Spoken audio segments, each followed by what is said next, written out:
El vino tinto se derramó sobre el mantel de lino blanco como una herida abierta, un accidente minúsculo que desencadenó el estruendo. La voz del joven político, afilada y llena de un desprecio calculado, cortó el murmullo del exclusivo restaurante. ¿Eres estúpida o simplemente incompetente?, espetó, su humillación pública diseñada para impresionar al hombre que presidía la mesa, don Santiago Montenegro.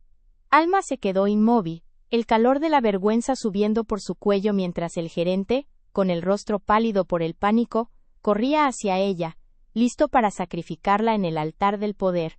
Sus ojos, sin embargo, no suplicaban, se mantenían firmes, anclados en una dignidad que se negaba a romperse, incluso cuando todo su mundo estaba a punto de colapsar bajo la mirada fría del hombre más peligroso de Miami. Pero lo que sucedió en los siguientes segundos cambiaría el curso de su vida para siempre, y si te quedas hasta el final, entenderás el verdadero peso de una deuda silenciosa. Suscríbete ahora y dinos en los comentarios desde qué ciudad nos acompañas en esta historia. Alma Reyes, de 29 años, había aprendido que la supervivencia en un lugar como aquel dependía de la invisibilidad. Se movía entre las mesas con la gracia de un fantasma. Su uniforme impecable era una armadura contra las miradas y los juicios. Cada noche era un ejercicio de autocontrol, una coreografía silenciosa para pagar las deudas que la vida le había impuesto. Su rostro, a menudo velado por una expresión neutra, escondía el cansancio profundo de una mujer que luchaba sola, que había perdido demasiado, y ahora solo aspiraba a la tranquilidad de un día sin incidentes. La soledad era su compañera constante, una sombra que se alargaba en su pequeño apartamento al final de cada turno, recordándole que no tenía a nadie más que a sí misma. El restaurante era un teatro de poder. El aire olía a dinero viejo, a perfume caro, y a los secretos susurrados entre platos de alta cocina. La luz dorada y tenue se reflejaba en el mármol pulido, creando un ambiente de lujo sofocante. Para los clientes, era un santuario. Para Alma, una jaula dorada. El sonido dominante no era la música suave del piano en la esquina, sino el tintineo de los cubiertos de plata contra la porcelana y el murmullo grave de las conversaciones que decidían el destino de la ciudad. Ella navegaba por este mundo con los oídos sordos y la mirada baja, un espectador involuntario de un juego cuyas reglas no entendía, pero cuyo peligro sentía en cada fibra de su ser. Llevaba consigo el peso de una injusticia pasada, una traición familiar que la había despojado de su futuro y la había dejado a la deriva. Esa herida, aunque invisible, dictaba cada una de sus acciones. La obligaba a ser metódica, a no cometer errores, a no llamar la atención. Su fuerte sentido de la moralidad era tanto su ancla como su tormento. Veía la corrupción casual, la crueldad disfrazada de negocios, y sentía una impotencia que se convertía en un nudo en su garganta. Su lucha no era solo por el sustento, sino por mantener intacto ese pequeño núcleo de integridad, que era lo único que realmente le quedaba. Un tesoro frágil en un mundo que premiaba la falta de escrúpulos. La opresión no era un grito, sino un susurro constante. Estaba en la sonrisa condescendiente de su gerente, en las manos de los clientes que se demoraban demasiado cerca cuando le servía, en la certeza de que su valor se medía por su capacidad para servir sin ser vista. Esa noche, la humillación del político no fue más que la manifestación más ruidosa de esa presión silenciosa que la aplastaba día a día. Se sentía atrapada, un peón en el tablero de ajedrez de hombres poderosos que la movían a su antojo, sin considerar jamás la humanidad que se ocultaba tras el uniforme. Su resiliencia era una llama pequeña y tenaz, parpadeando contra un viento helado que amenazaba con extinguirla en cualquier momento. Mientras permanecía de pie, aceptando su destino con una calma desoladora, sintió un cambio en la atmósfera. El murmullo del restaurante no solo había cesado. Había sido absorbido por un silencio denso y expectante. Ya no era el centro de la ira del político ni del pánico del gerente. Ahora era el foco de una atención distinta, una que emanaba de la cabecera de la mesa. Era una sola mirada del hombre al que todos temían, que la atravesaba no con juicio, sino con una intensidad extraña y penetrante. Por primera vez en mucho tiempo, Alma no se sintió invisible sino expuesta, y un escalofrío de un peligro desconocido recorrió su espalda. El amanecer en Miami nunca llegaba a su pequeño apartamento en Alapata. En su lugar, una luz gris y cansada se filtraba por la única ventana, revelando un espacio ordenado hasta la obsesión, donde cada objeto tenía su lugar exacto, como una forma de imponer control sobre una vida que se sentía caótica. Alma se despertaba cada día con el mismo sonido metálico del despertador, un recordatorio implacable de que el ciclo comenzaba de nuevo. Su rutina era un ritual silencioso, el café amargo sin azúcar, la mirada perdida en los tejados de la ciudad mientras el vapor empañaba el cristal, y el peso invisible de las horas que se extendían por delante, cada una pequeña batalla por la supervivencia en un mundo que no le pertenecía. Su uniforme era una armadura y una jaula. Cada mañana al ponerse la blusa blanca y la falda negra sentía cómo una parte de ella misma se desvanecía. La tela almidonada borraba su identidad, transformándola en una función, en un par de manos serviciales. Al recoger su cabello en un moño apretado, no solo ocultaba su rostro, sino también sus pensamientos, sus miedos, y los vestigios de los sueños que alguna vez tuvo. El uniforme era el símbolo de su rendición diaria, un pacto silencioso con la realidad que le exigía ser invisible para poder existir, para poder pagar las deudas que la ahogaban y que no eran suyas, sino heredadas de la traición de quienes debieron protegerla. El viaje en el autobús era un microcosmos de su existencia. Rodeada de rostros agotados, cada uno encerrado en su propia lucha silenciosa, Alma sentía una extraña solidaridad con aquellos extraños. Eran parte de la maquinaria que mantenía a flote la ciudad brillante que veían a través de las ventanas sucias, la Miami de las postales y las revistas de lujo. Ella observaba a la gente imaginando sus historias, sus dolores, reconociendo en sus miradas la misma fatiga que sentía en sus propios huesos. El vehículo avanzaba con lentitud, como si el tiempo mismo se resistiera a llevarla a ese lugar donde su dignidad era puesta a prueba cada noche. Un teatro de opulencia construido sobre la espalda de personas como ella. La principal presión venía de una llamada telefónica semanal. La voz frágil de su madre, debilitada por una enfermedad costosa, era a la vez su ancla y su cadena. Alma mentía con una facilidad que le rompía el corazón, asegurándole que todo estaba bien, que el trabajo era maravilloso, y que no debía preocuparse por el dinero de las medicinas. Cada te quiero era una promesa que la obligaba a soportar más humillaciones, a aceptar turnos dobles, a sonreír cuando sentía ganas de gritar. Esa responsabilidad era una carga que llevaba en solitario, un secreto que la aislaba del resto del mundo, y que convertía cada dólar ganado en una gota de sangre y sacrificio por la única persona que le quedaba. El gerente del restaurante, un hombre llamado Dubois, con una sonrisa tan falsa como las flores de seda del vestíbulo, era el guardián de su opresión diaria. No gritaba, su crueldad era más sutil. Se manifestaba en la forma en que inspeccionaba su apariencia, en sus comentarios pasivo-agresivos sobre su rendimiento, en el recordatorio constante de que había una docena de chicas esperando para ocupar su lugar. Él personificaba la injusticia del sistema. Un hombre mediocre con un poder minúsculo que disfrutaba ejerciendo sobre aquellos que no tenían más opción que agachar la cabeza. Para él, Alma no era una persona, sino un activo cuyo valor se medía por su obediencia y su capacidad para no causar problemas. Su vida emocional era un péndulo que oscilaba entre la resignación y la rebelión silenciosa. Durante el día, en la soledad de su apartamento se permitía soñar. A veces, sacaba un viejo cuaderno de bocetos y dibujaba edificios imposibles, estructuras elegantes y luminosas que desafiaban la gravedad, un eco de la carrera de arquitectura que la traición familiar le había arrebatado. Pero al caer la noche, esos sueños se guardaban bajo llave y emergía la superviviente, la mujer pragmática que calculaba las propinas, que soportaba las miradas lascivas, y que navegaba por un mar de egos frágiles con una calma forzada. Esa dualidad la estaba consumiendo lentamente desde dentro.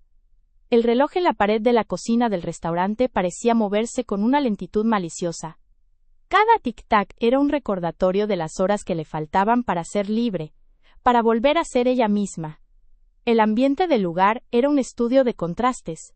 En la cocina, el calor, el sudor y la tensión eran palpables. En el salón, el aire acondicionado mantenía una temperatura perfecta, y la única tensión era la que se escondía detrás de las sonrisas calculadas y las conversaciones en voz baja.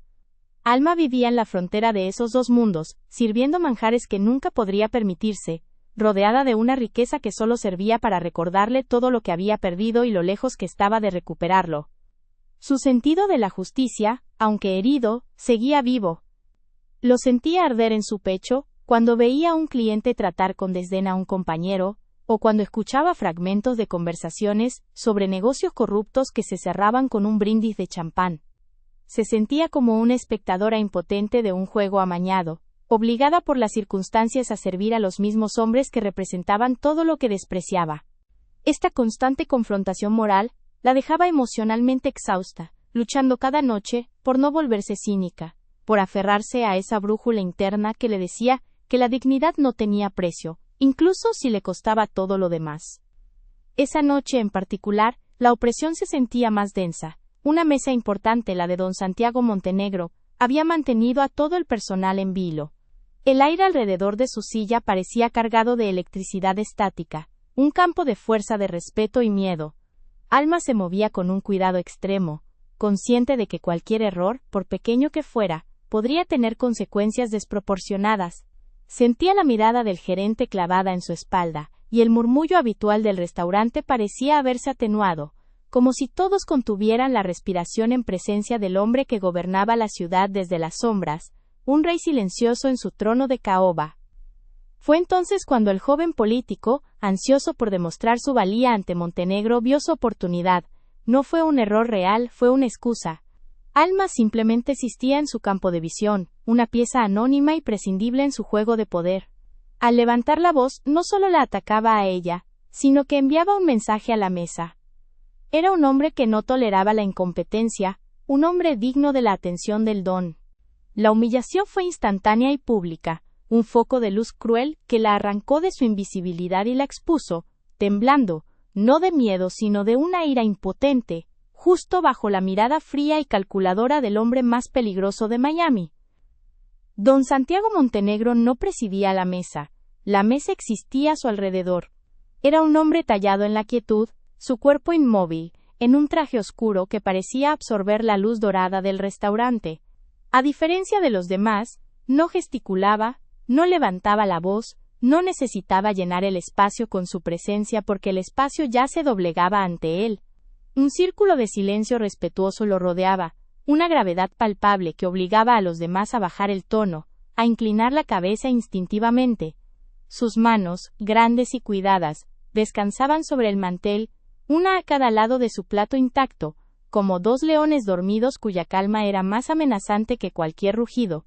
Su poder no residía en lo que hacía, sino en lo que era capaz de hacer con un solo gesto. La voz del político, un ruido estridente y vulgar, rompió la atmósfera controlada. Santiago no se inmutó. Sus ojos, de un gris tormentoso, se mantuvieron fijos en el hombre que gritaba, pero su expresión no revelaba nada, ni aprobación, ni desdén, ni interés. Era la mirada de un geólogo, observando una piedra insignificante. Su silencio era un juicio en sí mismo, un vacío que amplificaba la humillación del político y la convertía en un espectáculo patético. No necesitaba intervenir. Su simple atención era suficiente para que todos en la sala, incluida Alma, sintieran que el verdadero poder no necesitaba alzar la voz. Él observaba el drama con la paciencia de un depredador que sabe que la presa, tarde o temprano, cometerá un error fatal. Cuando el gerente Dubois se acercó, sudando y balbuceando disculpas, la mirada de Santiago se desvió lentamente.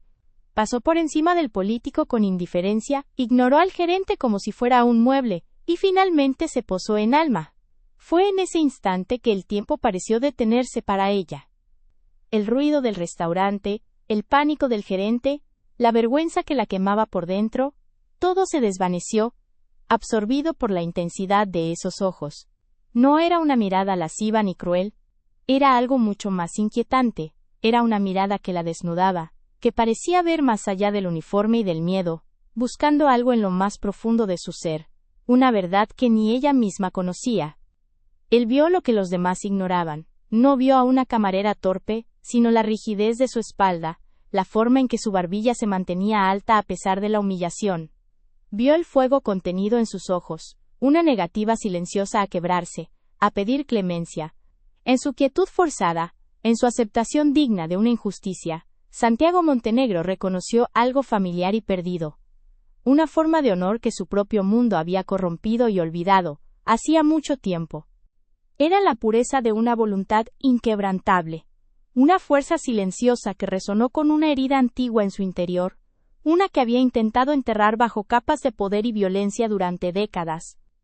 Entonces, con una lentitud deliberada que atrajo la atención de toda la sala, levantó su mano derecha. No fue un gesto brusco ni autoritario, sino un movimiento fluido y económico, casi elegante. Y con él, el mundo se detuvo. El político cayó a media frase, con la boca abierta. El gerente se congeló, su disculpa muriendo en sus labios. El murmullo de las otras mesas cesó por completo. El silencio que siguió no fue de respeto, sino de un miedo primordial y absoluto. Alma sintió ese silencio como una presión física, un peso en el pecho que le robaba el aire. En ese momento, comprendió que el hombre sentado en esa silla, no solo controlaba su restaurante, controlaba la realidad misma. Sus ojos grises nunca dejaron los de ella. En ese silencio cargado, se estableció una conexión extraña e incomprensible. Alma sintió un miedo profundo, un instinto que le gritaba que ese hombre era más peligroso que cualquier humillación pública, pero debajo del miedo, algo más se agitó. Era una extraña sensación de ser vista, de ser reconocida por primera vez en años, no como una función o un objeto, sino como una persona. Él la miraba con una curiosidad tan intensa y penetrante, que ella se sintió completamente expuesta, vulnerable de una manera que nunca antes había experimentado.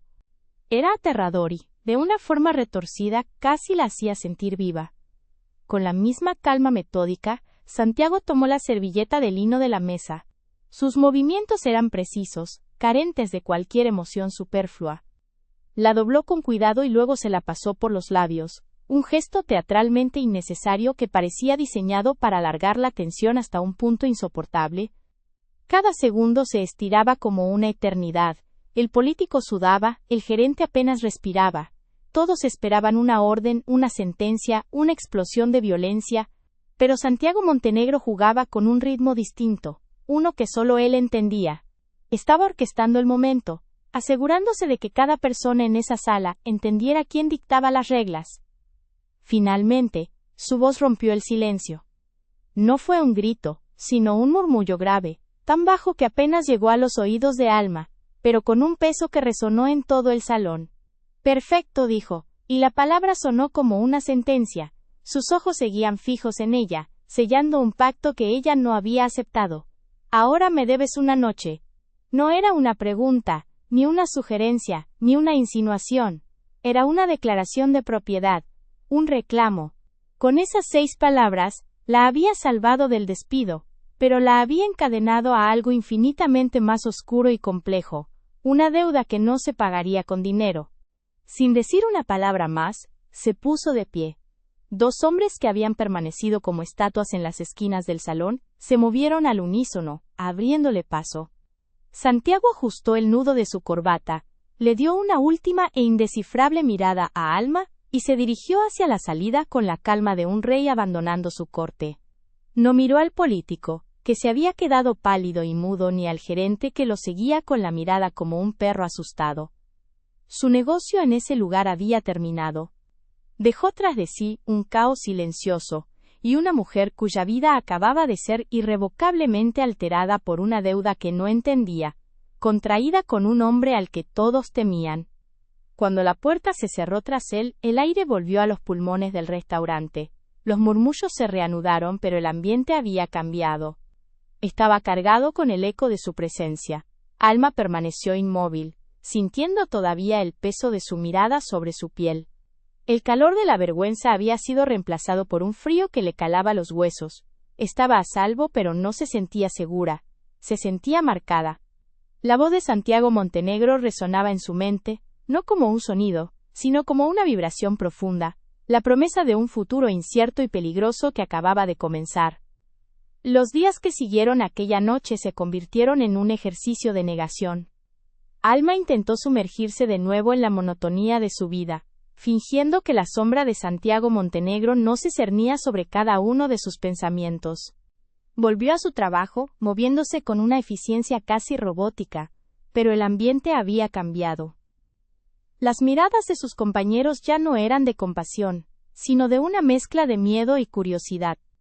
El gerente Dubois la trataba con una deferencia aterradora, como si caminara sobre cristales rotos a su alrededor. Ella ya no era invisible, se había convertido en un fantasma de un tipo diferente, uno que todos veían pero nadie se atrevía a tocar. La deuda silenciosa era una presencia constante, un peso invisible que la seguía a todas partes. La primera vez que lo vio de nuevo fue una semana después, lejos del opresivo lujo del restaurante. Estaba en una pequeña librería de segunda mano en Coral Gables, un refugio al que acudía para escapar de su realidad. El olor a papel viejo y a historias olvidadas era su único consuelo. Mientras pasaba los dedos por el lomo de un libro de arquitectura, sintió esa misma quietud, esa misma densidad en el aire que había sentido en el restaurante. Al levantar la vista, lo vio al final del pasillo, observándola. No había sorpresa en su rostro, solo una calma expectante. Vestía un traje gris impecable que contrastaba con el desorden bohemio del lugar. No dijo nada, solo inclinó la cabeza en un gesto mínimo de reconocimiento antes de desaparecer entre las estanterías, dejándola con el corazón latiendo desbocado. La segunda vez fue menos sutil. Un sedán negro, con los cristales tan oscuros que parecían absorber la luz del sol de Miami, la esperaba al final de su turno. El chofer, un hombre corpulento de rostro inexpresivo, se bajó y le abrió la puerta trasera sin decir una palabra. No era una petición, sino una citación silenciosa. Alma sintió una ola de pánico, pero también una extraña resignación. Huir era inútil. Sabía que el mundo de Santiago Montenegro no era uno del que se pudiera escapar fácilmente. Con un suspiro que contenía todo el peso de su impotencia, subió al coche. El interior olía a cuero y a un poder discreto y abrumador. El silencio durante el trayecto fue absoluto, un vacío que la obligó a confrontar el torbellino de miedo y fascinación que luchaba en su interior. El coche no la llevó a un lugar ostentoso, sino a un jardín privado en lo alto de un edificio en Key Biscayne, un oasis de calma con vistas al océano infinito. Santiago la esperaba de pie junto a una barandilla de cristal, de espaldas a ella contemplando el atardecer. Cuando se giró, sus ojos grises parecían reflejar el color melancólico del cielo. No había amenaza en su postura, sino una especie de cansancio profundo. Le ofreció una taza de café, servido en una delicada porcelana que parecía fuera de lugar en sus manos grandes y poderosas. El gesto la desarmó. Esperaba un interrogatorio, una exigencia, pero en su lugar encontró una quietud que era, a su manera, aún más desconcertante y peligrosa. «¿Le gusta la arquitectura?», dijo él, y no fue una pregunta. Su voz era grave, un murmullo que se mezclaba con el sonido de las olas lejanas. Alma se tensó, sintiéndose invadida. Él sabía de ella, había investigado su vida, había hurgado en los restos de sus sueños rotos. La vulnerabilidad que sintió fue tan intensa, que casi le quitó el aliento.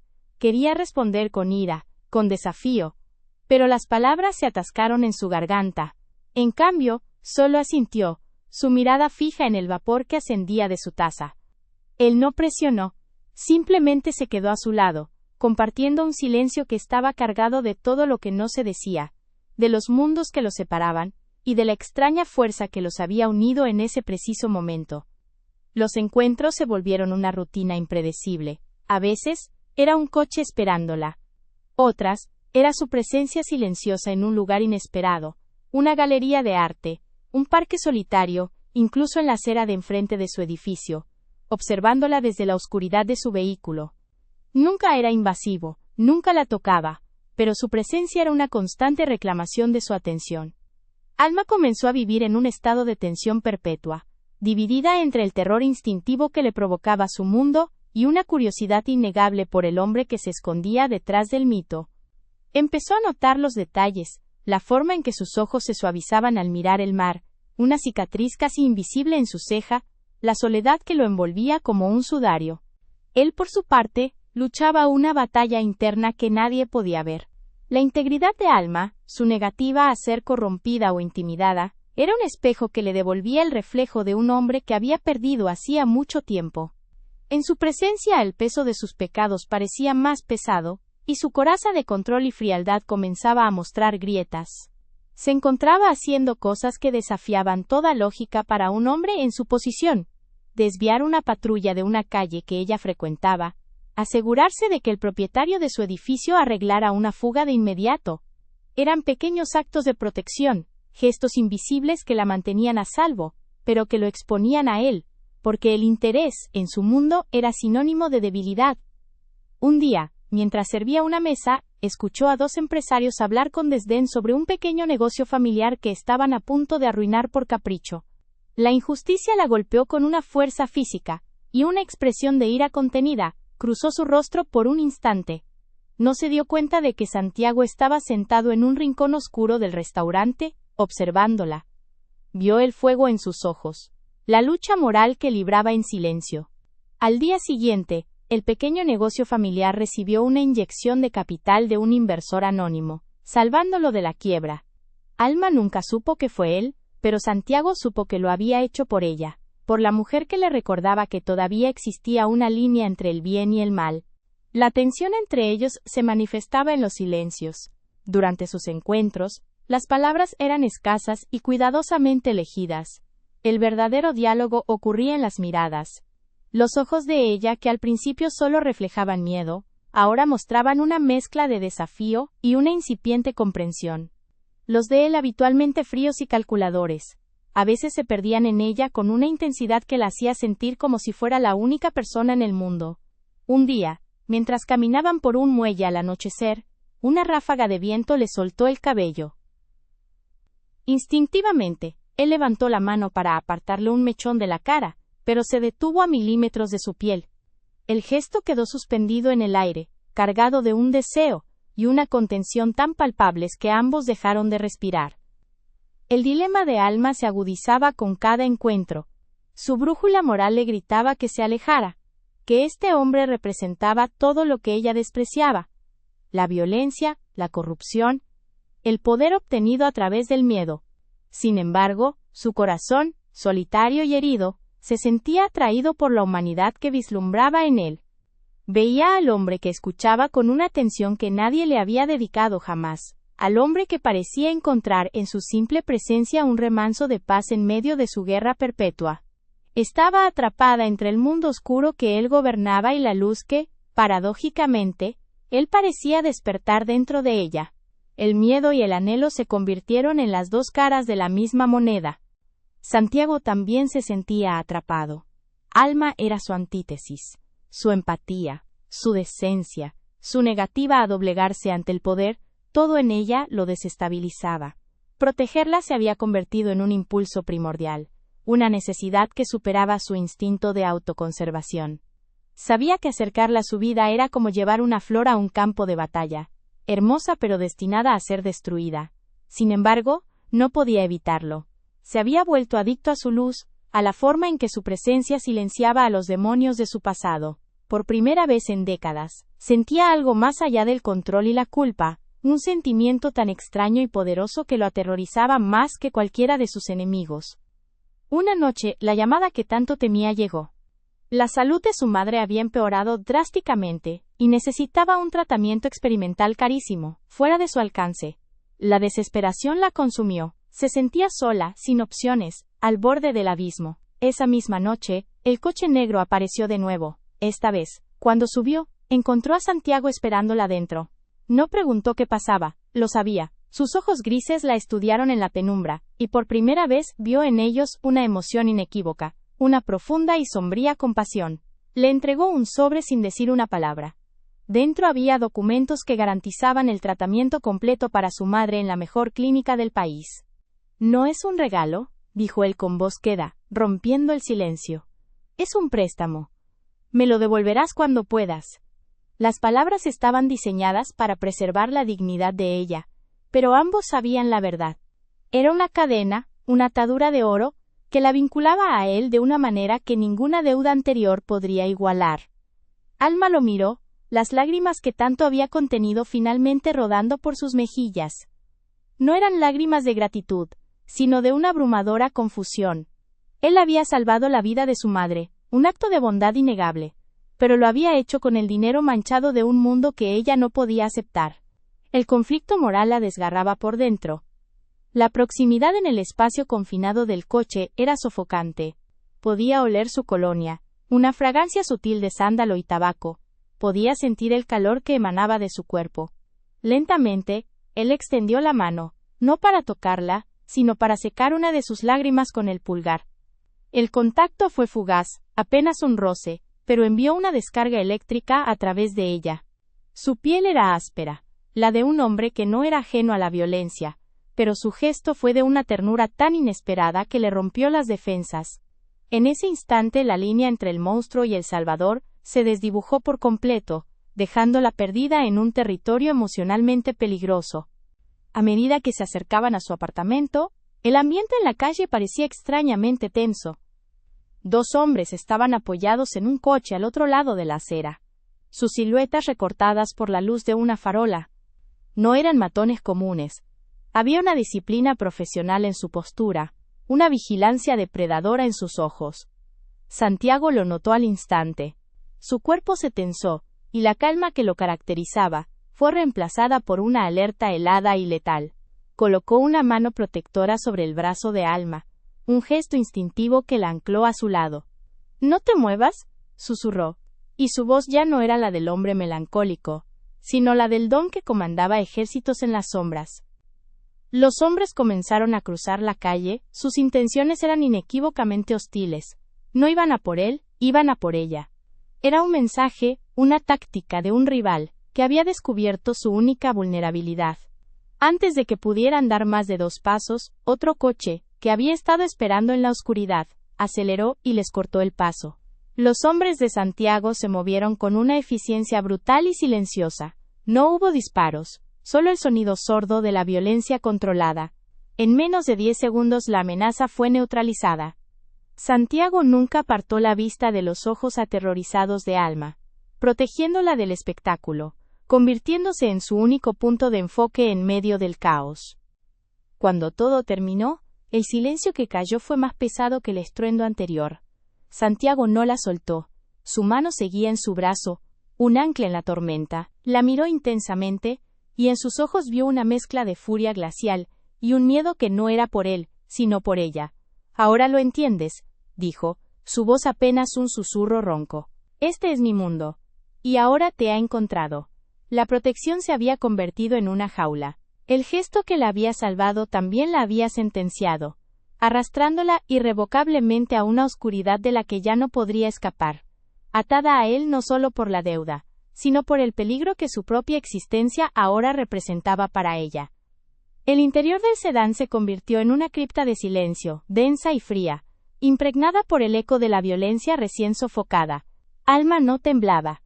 El shock había congelado el miedo en sus venas, transformándolo en una claridad lúcida y aterradora. Podía oler el ozono en el aire, el aroma metálico del peligro que se aferraba a la tapicería de cuero. Ya no era una espectadora de su mundo, era una prisionera en él. Miró a Santiago, cuyo perfil estaba tallado en la penumbra por las luces intermitentes de la calle.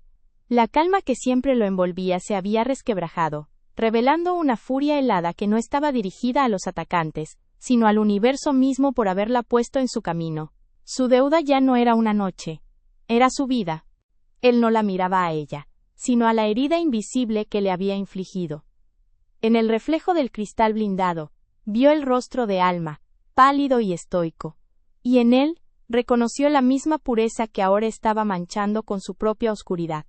Cada respiración que él tomaba parecía robarle el aire a ella, contaminando su mundo ordenado con el caos y la sangre que eran su lenguaje natural. Por primera vez, el control absoluto que ejercía sobre su entorno se sintió como una maldición, una jaula que no solo lo aprisionaba a él, sino que ahora también la encerraba a ella. La protección que le ofrecía era veneno, un antídoto letal que la salvaría de sus enemigos solo para destruirla lentamente desde dentro, con el miedo y la soledad como sus carceleros. Cuando el coche se detuvo frente a su edificio, el chofer no se movió. Santiago abrió su propia puerta, un gesto que rompía su propio código de distancia y poder. «Vengo contigo», dijo, y la orden era innegociable. No era por su seguridad.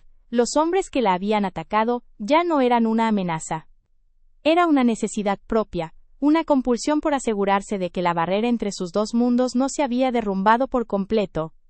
Subieron las escaleras en un silencio pesado. Cada paso de él en el desgastado suelo de linóleo sonaba como una profanación, el sonido de la oscuridad invadiendo el último santuario de luz que a ella le quedaba. Alma sintió su presencia detrás de ella, como una sombra ineludible, un destino que la seguía hasta la puerta de su hogar. Dentro de su apartamento, el contraste fue brutal. El espacio era pequeño, ordenado, lleno de libros y de la luz pálida de la luna que se filtraba por la ventana. Olía a café y a la lavanda que usaba para calmar sus nervios. Santiago se detuvo en medio de la habitación, un monolito oscuro y fuera de lugar. Parecía demasiado grande para el espacio. Su traje de seda y su aura de poder absorbían la humilde paz del lugar. Sus ojos grises recorrieron cada detalle, los bocetos de edificios en la mesa, una foto de su madre sonriendo en un pequeño marco, la prueba tangible de una vida que él solo podía observar desde la distancia, como un fantasma anhelando un calor que nunca podría sentir. La normalidad de ella era el lujo más grande que él jamás podría poseer. Fue entonces cuando Alma rompió su propia regla. La sumisión, la aceptación silenciosa que la había mantenido a flote durante tanto tiempo, se hizo añicos. Se giró para enfrentarlo, y en sus ojos ya no había miedo, sino una acusación llameante. Esto, dijo, su voz baja pero firme, resonando en la quietud, no es protección. Es una jaula. Me has puesto una diana en la espalda. Tu mundo no me salvó. Me sentenció. Cada palabra era una piedra lanzada contra la fortaleza de su control. Un acto de rebelión que lo golpeó con más fuerza que cualquier bala. Ella no estaba rechazando su ayuda, estaba rechazando su esencia, la oscuridad que él representaba, y al hacerlo, le devolvió el reflejo del monstruo que él se esforzaba por negar. La sorpresa cruzó el rostro de Santiago, una fisura en su máscara de impasibilidad. Nadie, en toda su vida adulta, se había atrevido a hablarle con esa cruda y brutal honestidad. Esperaba lágrimas, terror, incluso una gratitud reticente, pero no esa fuerza desafiante que lo desarmó por completo. Las palabras de ella eran la verdad, una verdad que él había intentado ignorar. No la estaba protegiendo, la estaba poseyendo, marcándola como su territorio y, en el proceso, convirtiéndola en el principal objetivo de sus rivales. La culpa, una emoción que había aprendido a enterrar bajo capas de poder, emergió con una violencia inesperada, un veneno que le quemó la garganta, y le nubló la vista con una furia dirigida únicamente hacia sí mismo. En 2 largos pasos, cruzó el espacio que lo separaba. Alma no retrocedió, se mantuvo firme, esperando el impacto, pero no fue un golpe de ira. Fue un acto de rendición. Santiago levantó las manos, no para amenazarla, sino con una desesperación que la dejó sin aliento. Sus dedos se hundieron en sus hombros, y la atrajo hacia él con una fuerza que no era de agresión, sino de una necesidad abrumadora. La cabeza de ella quedó presionada contra su pecho, y el mundo se redujo al sonido ensordecedor de su corazón latiendo, un ritmo frenético y descontrolado que traicionaba la calma que siempre proyectaba. El abrazo no fue tierno ni sensual, fue un colapso, el derrumbe de un hombre que se aferraba a su único ancla en una tormenta que él mismo había creado. En ese contacto, toda la verdad no dicha fluyó entre ellos. Alma no sintió al jefe de la mafia, sino el peso de décadas de soledad, la carga de crímenes incontables, y un arrepentimiento tan profundo que era un abismo. Él no la sostenía a ella sino a la idea de la redención. Santiago, por su parte, no sintió a una mujer frágil, sino una fuerza vital, un calor que disolvía el hielo que rodeaba su corazón. El aroma de su cabello, la sensación de su respiración contra la tela de su camisa, todo en ella, era una dolorosa y hermosa prueba de la vida que había sacrificado. Por un instante sagrado y terrible, no fueron un monstruo y su víctima, sino 2 almas rotas reconociéndose en la oscuridad. Tan abruptamente como la había sujetado, la soltó. Dio un paso atrás, y la expresión de su rostro era de puro horror, no hacia ella, sino hacia su propia pérdida de control. La vulnerabilidad que había mostrado, era una debilidad que su mundo no perdonaba, una traición a sí mismo. El muro de frialdad se reconstruyó al instante, pero las grietas eran visibles para ambos. Sus ojos grises la miraron una última vez, y en ellos había una sentencia. El reconocimiento de que había cruzado una línea de la que no había retorno. Sin decir una palabra más, se dio la vuelta y salió de su apartamento, cerrando la puerta tras de sí con una suavidad que fue más violenta que un portazo. Alma se quedó inmóvil en el centro de la habitación. El lugar donde él la había tocado ardía como una marca. El aire todavía vibraba con la intensidad de su presencia, con el eco de su corazón desbocado. El miedo no se había ido, pero ahora estaba entrelazado con una empatía devastadora que le dolía en el pecho. Ya no podía odiarlo, ni temerle de la misma manera. Había visto al hombre detrás del monstruo, un hombre tan prisionero de su propio poder como ella lo era ahora de su protección. Todo había cambiado. La deuda ya no era de dinero o favores, era una conexión de almas, forjada en la violencia y sellada en un abrazo desesperado, y ambos sabían que les costaría todo. Las consecuencias de esa noche cayeron sobre ellos como un sudario. Alma intentó volver a la normalidad, pero la normalidad ya no existía. Cada sombra en la calle parecía una amenaza, cada coche que reducía la velocidad le helaba la sangre. Su pequeño apartamento, antes su refugio, ahora se sentía como una celda de cristal expuesta y frágil. Dejó su trabajo en el restaurante, incapaz de soportar las miradas de lástima y miedo de sus antiguos compañeros. El gerente Dubois, al recibir su renuncia, simplemente asintió con un alivio apenas disimulado. Ella se había convertido en un espectro, un recordatorio viviente del poder que se movía justo debajo de la superficie de su mundo brillante, y nadie quería estar cerca de ella. El dinero para el tratamiento de su madre seguía llegando puntualmente, una transferencia anónima que era un grillete invisible. Cada vez que hablaba con ella y escuchaba la fuerza regresar a su voz, sentía una mezcla de gratitud y veneno. La vida de su madre estaba siendo comprada con el sufrimiento de otros, y esa complicidad moral la carcomía por dentro. Se aisló, cortando lazos con las pocas amistades que tenía, por miedo a contagiarlas con la oscuridad que la rodeaba. La soledad, que antes había sido su compañera silenciosa, ahora era una presencia activa y opresiva, un muro, que ella misma construía ladrillo a ladrillo, para proteger a los demás de la mancha que sentía que llevaba consigo. Santiago, por su parte, se retiró a las profundidades de su imperio de sombras.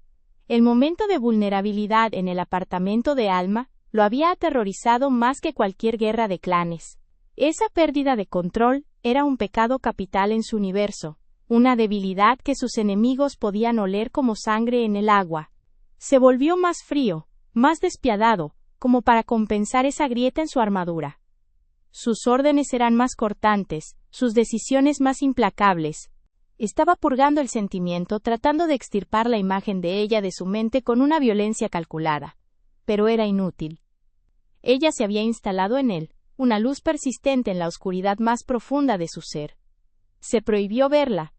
Ordenó a sus hombres que la vigilaran desde una distancia insalvable, que la protegieran sin que ella lo supiera, pero él no podía permitirse el lujo de su presencia. Era como un adicto en abstinencia, luchando contra un anhelo que lo debilitaba. A veces, por la noche, se encontraba conduciendo por su barrio, aparcando en una calle oscura a varias manzanas de distancia, simplemente para saber que estaba allí, a salvo, respirando el mismo aire. Miraba la lejana luz de su ventana, como un marinero perdido, mirando un faro que nunca podría alcanzar. Esa distancia autoimpuesta era su penitencia y su tortura, el precio que pagaba por haberla arrastrado a su infierno. Un mes después, mientras caminaba por un mercado de agricultores intentando encontrar un vestigio de su vida anterior, Alma vio a un hombre que la observaba desde el otro lado de un puesto de flores. No era uno de los guardias de Santiago. Su mirada era diferente, depredadora. El pánico la atenazó. Se dio la vuelta y se alejó rápidamente, su corazón martillando contra sus costillas. Sabía que no podía huir para siempre.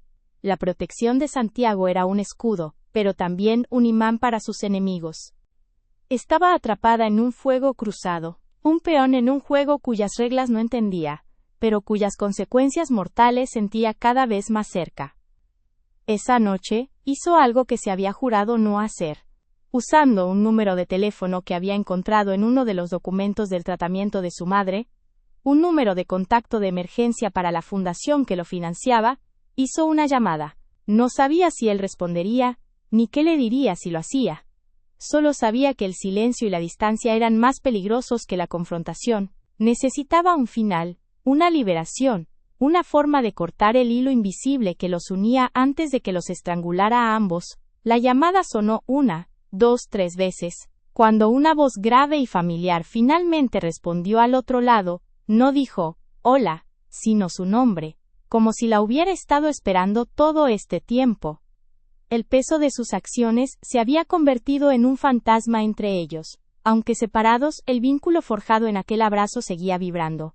Una corriente subterránea de anhelo y peligro. Ella había intentado reconstruir los fragmentos de su vida, pero cada pieza estaba teñida por el recuerdo de él. Encontró un trabajo en una pequeña firma de arquitectura, un puesto de nivel inicial, que era un eco de sus sueños perdidos, pero incluso la pureza de las líneas y los ángulos en los planos le recordaban la compleja y oscura estructura del mundo de él.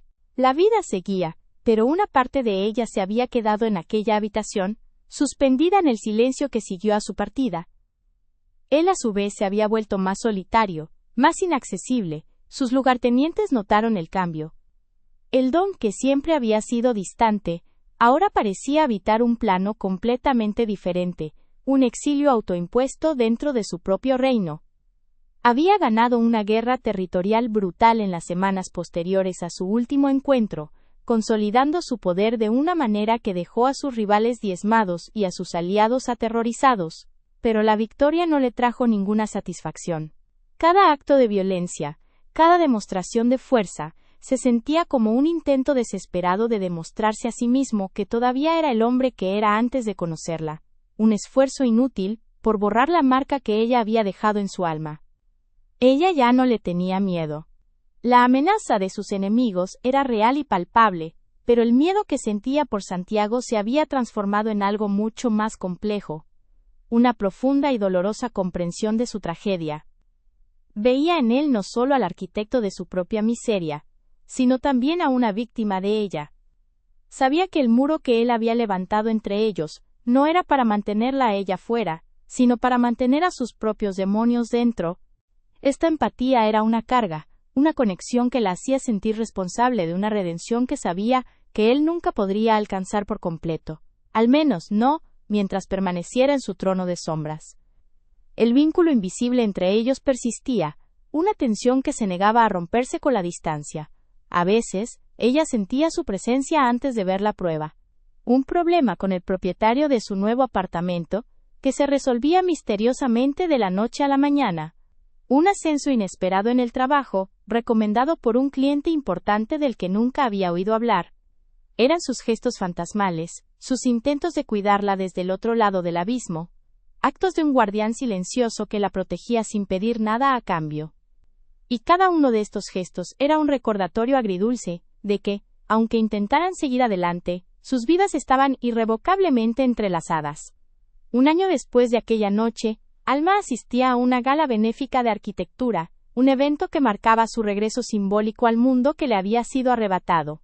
Llevaba un vestido sencillo pero elegante, y por primera vez en mucho tiempo, se sentía dueña de su propio destino.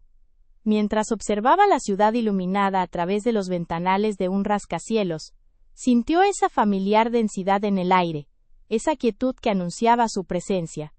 Se giró lentamente y lo vio al otro lado del salón, de pie junto a una columna de mármol, solo, observándola. Vestía un esmoquín impecable, pero parecía tan fuera de lugar como en su pequeño apartamento, un depredador en un mundo de cristal. Sus miradas se encontraron a través de la multitud bulliciosa, y por un instante, el ruido y la gente desaparecieron. No había sorpresa en sus ojos, solo un reconocimiento profundo, una aceptación melancólica de su destino compartido. Él no se acercó. Ella tampoco. No era necesario. En esa mirada silenciosa, se dijeron todo lo que las palabras no podían expresar. El arrepentimiento, el anhelo, la gratitud y la despedida. Él inclinó la cabeza, un gesto mínimo, casi imperceptible para cualquiera que no fuera ella. Era un acto de liberación, una bendición silenciosa. Le estaba devolviendo su vida, reconociendo que la única forma de protegerla de verdad era dejarla ir. Alma le devolvió el gesto con un leve asentimiento, sus ojos brillando con lágrimas que no derramó. En ese momento, entendió la naturaleza de su redención. No estaba en que él abandonara su mundo, sino en su capacidad de amar algo lo suficiente, como para no arrastrarlo a la oscuridad con él. Se dio la vuelta y se alejó, sintiendo su mirada en la espalda, no como un peso, sino como una despedida. No se volverían a ver, ambos lo sabían. Pero el vínculo permanecería, una cicatriz compartida que les recordaría que incluso en el corazón del submundo, una luz puede brillar lo suficiente como para mostrar el camino, aunque sea hacia futuros separados. Salió a la terraza, el aire fresco de la noche en su rostro se sintió como un bautismo. La ciudad de Miami se extendía a sus pies, un tapiz de luces brillantes y sombras profundas, un reflejo perfecto de los mundos que habían chocado. Ya no era la camarera invisible ni la deuda de un mafioso. Era Alma Reyes, arquitecta, superviviente, una mujer que había caminado por el infierno, y había salido con el alma intacta. Sabía que parte de él siempre viviría en ella, y parte de ella en él. Algunas deudas nunca se pagan, simplemente se transforman en la fuerza que nos permite seguir adelante. Si esta historia te conmovió y te hizo sentir cada latido de este vínculo imposible, deja tu like y compártela con alguien que necesite creer en la redención. Cuéntanos en los comentarios qué significó para ti este final, porque cada historia vive a través de quienes la sienten. Las consecuencias de esa noche cayeron sobre ellos como un sudario. Alma intentó volver a la normalidad, pero la normalidad ya no existía. Cada sombra en la calle parecía una amenaza, cada coche que reducía la velocidad le helaba la sangre. Su pequeño apartamento, antes su refugio, ahora se sentía como una celda de cristal, expuesta y frágil. Dejó su trabajo en el restaurante, incapaz de soportar las miradas de lástima y miedo de sus antiguos compañeros. El gerente Dubois, al recibir su renuncia, simplemente asintió con un alivio apenas disimulado. Ella se había convertido en un espectro, un recordatorio viviente del poder, que se movía justo debajo de la superficie de su mundo brillante, y nadie quería estar cerca de ella por miedo al contagio. El dinero para el tratamiento de su madre seguía llegando puntualmente, una transferencia anónima que era un grillete invisible. Cada vez que hablaba con ella y escuchaba la fuerza regresar a su voz, sentía una mezcla de gratitud y veneno. La vida de su madre estaba siendo comprada con el sufrimiento de otros, y esa complicidad moral la carcomía por dentro. Se aisló, cortando lazos con las pocas amistades que tenía, por miedo a contaminarlas con la oscuridad que la rodeaba. La soledad que antes había sido su compañera silenciosa, ahora era una presencia activa y opresiva. Un muro que ella misma construía ladrillo a ladrillo para proteger a los demás de la mancha que sentía que llevaba consigo, una marca invisible dejada por él. Santiago, por su parte, se retiró a las profundidades de su imperio de sombras. El momento de vulnerabilidad en el apartamento de Alma lo había aterrorizado más que cualquier guerra de clanes. Esa pérdida de control era un pecado capital en su universo, una debilidad que sus enemigos podían oler como sangre en el agua. Se volvió más frío, más despiadado, como para compensar esa grieta en su armadura. Sus órdenes eran más cortantes, sus decisiones más implacables. Estaba purgando el sentimiento, tratando de extirpar la imagen de ella de su mente con una violencia calculada, pero era inútil. Ella se había instalado en él, una luz persistente en la oscuridad más profunda de su ser, un recordatorio constante de su fracaso. Se prohibió verla. Ordenó a sus hombres que la vigilaran desde una distancia insalvable, que la protegieran sin que ella lo supiera, pero él no podía permitirse el lujo de su presencia. Era como un adicto en abstinencia, luchando contra un anhelo que lo debilitaba. A veces, por la noche, se encontraba conduciendo por su barrio, aparcando en una calle oscura a varias manzanas de distancia, simplemente para saber que estaba allí, a salvo, respirando el mismo aire. Miraba la lejana luz de su ventana, como un marinero perdido, observando un faro que nunca podría alcanzar. Esa distancia autoimpuesta era su penitencia y su tortura, el precio que pagaba, por haberla arrastrado a su infierno personal y haberla expuesto a sus demonios.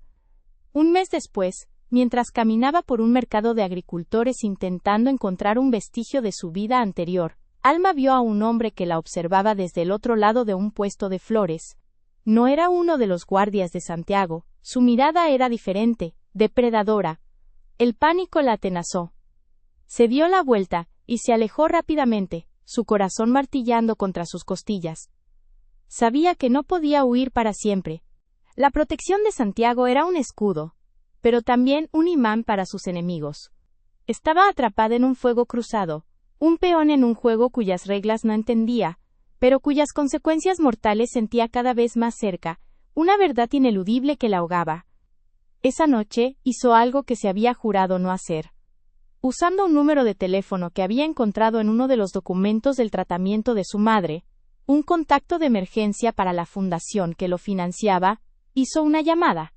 No sabía si él respondería, ni qué le diría si lo hacía. Solo sabía que el silencio y la distancia eran más peligrosos que la confrontación. Necesitaba un final, una liberación, una forma de cortar el hilo invisible que los unía, antes de que los estrangulara a ambos. La llamada sonó 1, 2, 3 veces. Cuando una voz grave y familiar finalmente respondió al otro lado, no dijo hola, sino su nombre, como si la hubiera estado esperando todo este tiempo, sellando su destino. El peso de sus acciones se había convertido en un fantasma entre ellos. Aunque separados, el vínculo forjado en aquel abrazo seguía vibrando, una corriente subterránea de anhelo y peligro. Ella había intentado reconstruir los fragmentos de su vida, pero cada pieza estaba teñida por el recuerdo de él. Encontró un trabajo en una pequeña firma de arquitectura, un puesto de nivel inicial, que era un eco de sus sueños perdidos, pero incluso la pureza de las líneas y los ángulos en los planos le recordaban la compleja y oscura estructura del mundo de él. La vida seguía, pero una parte de ella se había quedado en aquella habitación, suspendida en el silencio que siguió a su partida, un eco eterno. Él, a su vez, se había vuelto más solitario, más inaccesible. Sus lugartenientes notaron el cambio. El don, que siempre había sido distante, ahora parecía habitar un plano completamente diferente, un exilio autoimpuesto dentro de su propio reino. Había ganado una guerra territorial brutal en las semanas posteriores a su último encuentro, consolidando su poder de una manera que dejó a sus rivales diezmados y a sus aliados aterrorizados, pero la victoria no le trajo ninguna satisfacción. Cada acto de violencia, cada demostración de fuerza, se sentía como un intento desesperado de demostrarse a sí mismo que todavía era el hombre que era antes de conocerla, un esfuerzo inútil por borrar la marca que ella había dejado en su alma. El miedo de Alma se había transformado. La lluvia golpeaba su ventana una tarde gris, y mientras observaba las gotas trazar caminos solitarios sobre el cristal, se dio cuenta de que ya no sentía pánico. En su lugar había una lucidez fría, una comprensión profunda del abismo que los separaba. El dolor no había desaparecido, pero se había asentado en sus huesos, convirtiéndose en una parte de ella, una fuente de fuerza inesperada. Ya no era la víctima temblorosa, era una superviviente que había mirado a la oscuridad a los ojos, y había encontrado su propio reflejo. Entendió que la verdadera jaula no era el peligro que la rodeaba, sino la esperanza de que él pudiera ser alguien diferente, y soltar esa esperanza fue el primer paso hacia su libertad. El silencio entre ellos se hizo más denso que cualquier muro. No era una ausencia de sonido, sino una presencia tangible, llena de palabras no dichas, de futuros imposibles y de un arrepentimiento compartido. El tic-tac del reloj en su pared era el único sonido que marcaba el paso de los días, cada segundo un ladrillo más en la barrera que los separaba. Él, en su oficina con vistas a la ciudad silenciosa, y ella, en su pequeño apartamento, vivían en el mismo eco. Era el eco de un corazón desbocado contra una camisa de seda, el eco de una puerta cerrándose suavemente, el eco de una conexión tan profunda y destructiva que su única posible resolución era un silencio eterno, una despedida que nunca se pronunció. Pasaron 5 años. 5 años en los que el eco de su nombre se fue desvaneciendo hasta convertirse en un murmullo lejano en la memoria de la ciudad. Alma, sin embargo, lo escuchaba en el silencio de las noches, en el trazo de una línea recta sobre un plano, en la solidez de una viga de acero. Había reconstruido su vida sobre los cimientos de sus sueños rotos, ladrillo a ladrillo, convirtiéndose en la arquitecta que siempre debió ser. Esa noche, se encontraba en la inauguración de su primer gran proyecto, un museo de arte contemporáneo, cuya fachada de cristal y acero se alzaba contra el cielo de Miami como un desafío a la gravedad. Rodeada del murmullo de admiración y el tintineo de las copas de champán, sentía una paz que creía perdida para siempre, una calma forjada en el fuego de su pasado. Fue entonces cuando lo sintió. No fue un sonido ni un movimiento, sino un cambio en la presión del aire, una quietud súbita en un rincón de su percepción. Su corazón no se aceleró con miedo, sino que dio un solo vuelco, lento y profundo, como una campana sonando bajo el agua. Giró la cabeza lentamente, y sus ojos lo encontraron al otro lado del inmenso salón, apoyado contra una columna de hormigón pulido, parcialmente oculto por las sombras que él mismo parecía proyectar. Santiago Montenegro era una isla de silencio en un océano de ruido. El tiempo había grabado nuevas líneas en su rostro, y había una plata incipiente en sus sienes, pero sus ojos grises eran los mismos, dos fragmentos de una tormenta lejana, fijos en ella con una intensidad que borraba los años y la distancia. El mundo se disolvió a su alrededor, no había arte en las paredes, ni música en el aire, ni gente a su lado. Solo existía el puente invisible de esa mirada que cruzaba el salón. En los ojos de ella, él no vio a la camarera asustada, sino a la creadora del magnífico espacio que los albergaba. Vio una fuerza que él había ayudado a desatar, una luz que su oscuridad no había podido extinguir. En los ojos de él, ella no vio al monstruo, sino al hombre que había pagado su penitencia en una soledad autoimpuesta. Vio el arrepentimiento, el orgullo y sobre todo, una paz desoladora. Era la aceptación de que su único acto de verdadero amor había sido desaparecer de su vida, permitir que floreciera lejos de su veneno. Él levantó su copa en un brindis silencioso, un gesto tan sutil que nadie más en la sala lo notó. No fue una invitación ni un saludo, fue una bendición, una transferencia de poder, la absolución final de una deuda que nunca fue real. Luego, con una lentitud deliberada, inclinó la cabeza, un reconocimiento de rey a reina, de una sombra a su luz. Y con ese último gesto, se dio la vuelta, y se fundió con la oscuridad de un pasillo de servicio, desapareciendo tan silenciosamente como había aparecido, dejando tras de sí, no un vacío, sino un cierre. La historia había terminado, el círculo se había cerrado. Él regresaba a su reino de sombras, habiendo cumplido su único propósito redentor, asegurarse de que ella viviera en el sol. Alma no lloró. Una serenidad profunda, como la calma en el ojo de un huracán, se instaló en su pecho. Sintió el último hilo de su conexión con él, no romperse, sino disolverse suavemente, transformándose en una parte integral de quien era. Él no había sido su carcelero, sino el catalizador de su propia fuerza. Su oscuridad le había enseñado a valorar su propia luz. Se giró de nuevo hacia los ventanales, contemplando la ciudad que se extendía a sus pies, un tapiz de luces y sombras. Ya no veía una amenaza sino un paisaje de posibilidades infinitas. Estaba libre, no de su recuerdo, sino del peso de su historia. Por fin, era solo suya. Algunas almas se encuentran solo para mostrarse mutuamente el camino a casa, incluso si esos hogares se encuentran en mundos opuestos. Si esta historia te ha hecho sentir la complejidad del amor y el peso de la redención, suscríbete, déjanos un like y comparte este viaje con alguien más. Queremos saber qué es para ti un final perfecto, así que cuéntanos en los comentarios cómo esta historia resonó en tu corazón. Porque al final, las cicatrices más profundas son las que nos recuerdan que, a pesar de todo, fuimos capaces de sentir.